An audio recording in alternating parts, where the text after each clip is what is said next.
Kyk, so nou en dan is daar nou 'n gelukkie, hoor. Hier loop ek nou vandag af op speelgoed. Ek het al soveel keer speelgoed gesoek.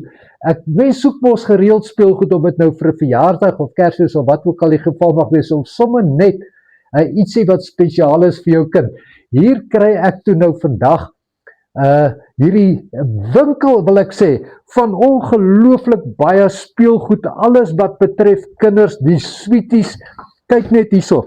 Hier is 'n versameling van speelgoed wat jy nie sal glo nie. Ongelooflike verskeidenheid, en al die speelgoed spesiaal om tot voordeel van jou kind te wees in watter opsig ook al. Ouens, kyk nou net hierso. Hierdie is absoluut pragtig. So as jy speelgoed soek, ietsie wat waarde het, letterlik waarde het vir jou kind, hierdie is die perfekte plek om daai draai te kom maak en daai ietsie te kry vir die kind, vir die kleinkind, of sommer net vir iemand wat jy ken.